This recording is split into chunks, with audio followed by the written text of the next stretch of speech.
नमस्कार विद्यार्थी मित्र, आज आपण BA द्वितीय वर्ष चतुर्थ सत्रामध्ये भूगोल विषयाच्या अनुषंगाने असणारा आपला पेपर हवामानशास्त्र हा पेपर आपण अभ्यास करू आणि या पेपरमध्ये आवर्त हा भाग या ठिकाणी आपण अभ्यासण्याचा प्रयत्न करू. मित्र हो, आवर्ताचा विचार करत असताना आवर्ताची असणारी व्याख्या, आवर्ताचे असणारे प्रकार हे आपण मागील तासामध्ये या ठिकाणी अभ्यासण्याचा प्रयत्न केलेला आहे. आज आपल्याला या आवर्ताच्या निर्मितीच्या ज्या काही अवस्था आहेत त्या आवर्ताची निर्मिती होत असताना कशा पद्धतीने होते या अवस्था आजच्या तासाला आपल्याला या ठिकाणी बघायच्या आहे. यामध्ये आवर्ताची निर्मिती,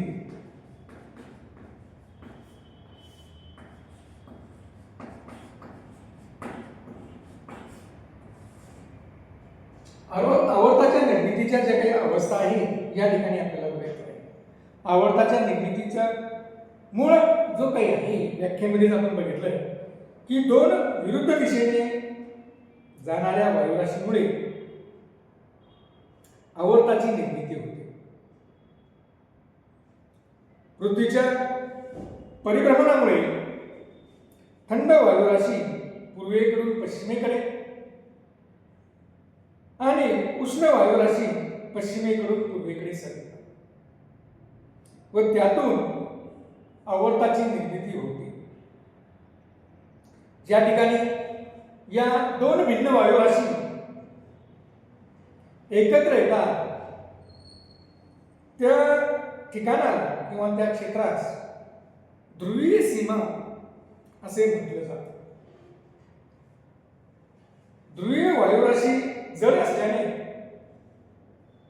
किंवा थंड व कोरड्या वायुराशी या जड असल्याने या खाली येते, त्यामुळे हवेला गती प्राप्त होते व त्यातून आवर्ताची निर्मिती होते व या आवर्ताची निर्मिती होत असताना तिला वेगवेगळ्या या 6 अवस्थेतून जावं लागतं. मित्र, या ठिकाणी जर आपण बघितलं तर आवर्त निर्मितीच्या संदर्भामध्ये जर आपण बघितलं तर आपल्याला असं दिसतं की आवर्ताची निर्मिती होत असताना दोन भिन्न प्रकारच्या वायुराशी या वायुराशीमध्ये या आवर्ताची निर्मिती होते. पृथ्वीच्या परिभ्रमणामुळे होतंय काय की जे ध्रुवीय किंवा थंड आणि कोरड्या वायुराशी आहे या पूर्वेकडनं पश्चिमेकडे सरकतात आणि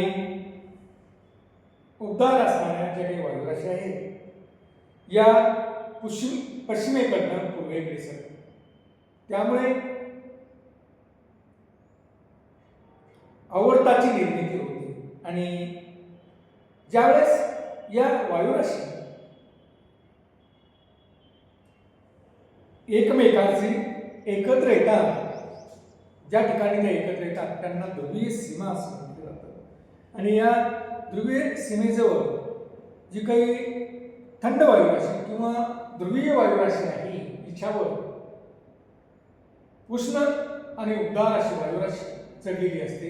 ही थंड वायुराशी खाली असल्यामुळे ती त्या हवेला गती प्रदान करण्याचे काम किंवा गती प्रदान त्या ठिकाणी करते आणि त्यातून आवर्ताच्या 6 अवस्था या ठिकाणी ते या 6 अवस्थेतून आवर्ताला जावं.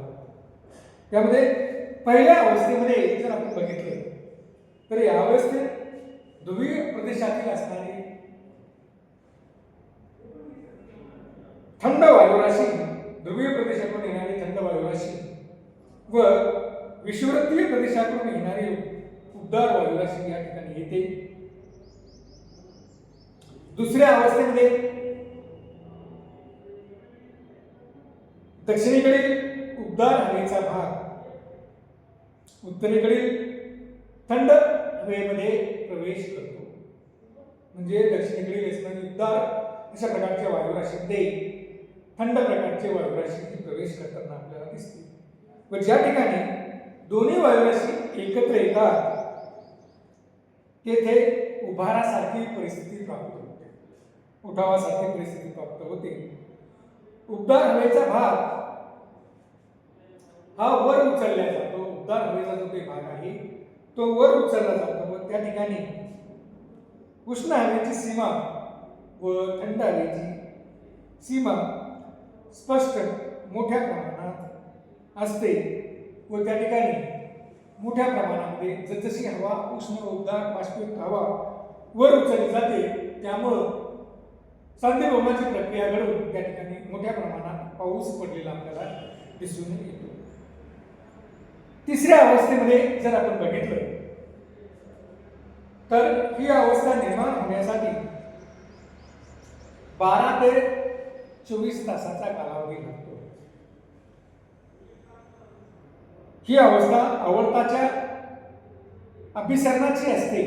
ही अवस्था आवर्ताच्या अभिसरणाची असते.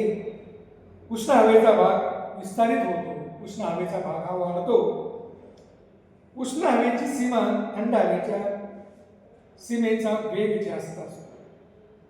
उष्ण हवेच्या सीमेपेक्षा थंड हवेच्या सीमेचा वेग हा जास्त असलेला आपल्याला दिसतो. चौथी अवस्था प्रामुख्याने थंड हवेचा भाग हा अधिक वेगाने उष्ण हवेच्या खाली शिरल्यामुळे उष्ण हवेचा भागाचा विस्तार कमी होऊ लागतो व आवर्ताचा आकार देखील कमी होतो. पाचव्या अवस्थेमध्ये थंड हवेची सीमा वेगाने पुढे जाऊन उष्ण हवेच्या सीमेला भिडते. पश्चिमेकडील थंड हवा पुढे जाऊन पूर्वेकडील थंड हवेला एकरूप होते. त्यामुळे उष्ण हवेचा भूपृष्ठापासूनचा असणारा संपर्क तुटतो. थंड हवा व उष्ण हवा यांच्या सीमा मिलनास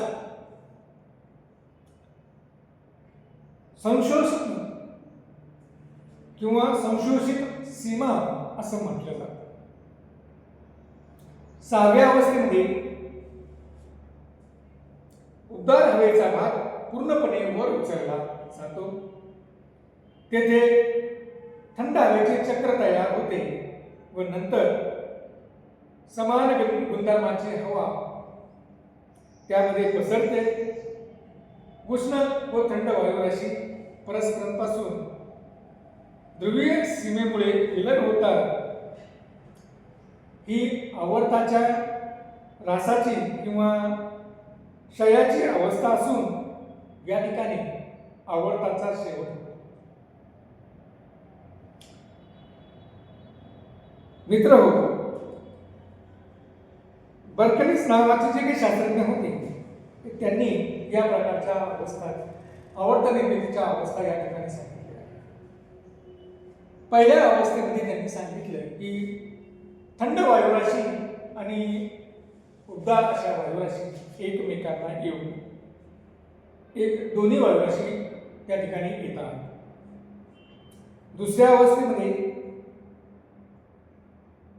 दोन्ही वायुराशी ज्या ठिकाणी एकत्र येतात तेथे उभाराची परिस्थिती निर्माण होते. म्हणजे थंड वायुराशी ही उबदार वायुराशीच्या खाली घुसते आणि उबदार वायुराशीला वर उचलते. त्यामुळे त्या ठिकाणी मोठ्या प्रमाणात पाऊस पडतो. तिसऱ्या अवस्थेमध्ये आपण जर बघितलं तर त्या ठिकाणी मोठ्या प्रमाणात पाऊस पडून गेल्यामुळे उष्ण हवेचा भाग विस्तारित जातो किंवा तो त्या ठिकाणी विस्तारला जातो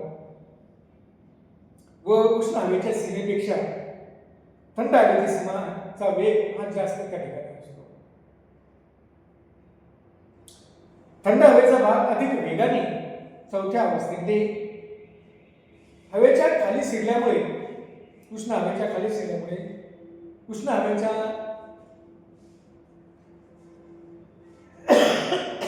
भागाचा विस्तार हा कमी होऊ लागतो व आवर्ताचा आकार हा कमी होत जातो. पाचव्या अवस्थेमध्ये थंड हवेची जी काही सीमा आहे ही वेगाने पुढे जाऊन उष्ण हवेच्या सीमेला भिडते. पश्चिमेकडील थंड हवा ही पुढे जाऊन पूर्वेकडील थंड हवेशी एकरूप होते. त्यामुळे उष्ण हवेचा भूपृष्ठाशी असणारा संपर्क हा त्या ठिकाणी नाहीसा होतो किंवा तुटतो. त्यानंतरच्या 6व्या अवस्थेमध्ये उबदार हवेचा भाग हा पूर्णपणे वर उचलला गेला असल्यामुळे तेथे थंड हवेचे चक्र निर्माण होते व नंतर समान गुणधर्माची हवा, जी उष्ण आणि थंड गुणधर्माची हवा त्यामध्ये पसरते व उष्ण व थंड वायुराशी परस्परांपासून ध्रुवीय सीमेमुळे अलग होतात व याच अवस्थेमध्ये आवर्ताची ऱ्हास किंवा आवर्ताची क्षय होण्याची प्रक्रिया सुरू झालेली आपल्याला दिसून येते की याच अवस्थेमध्ये आवर्ताचा क्षय या ठिकाणी होतो. तर मित्रांनो, अशा पद्धतीनं आवर्ताच्या निर्मितीच्या या 6 अवस्था आजच्या तासाला आपण या ठिकाणी बघितलेल्या आहेत. धन्यवाद.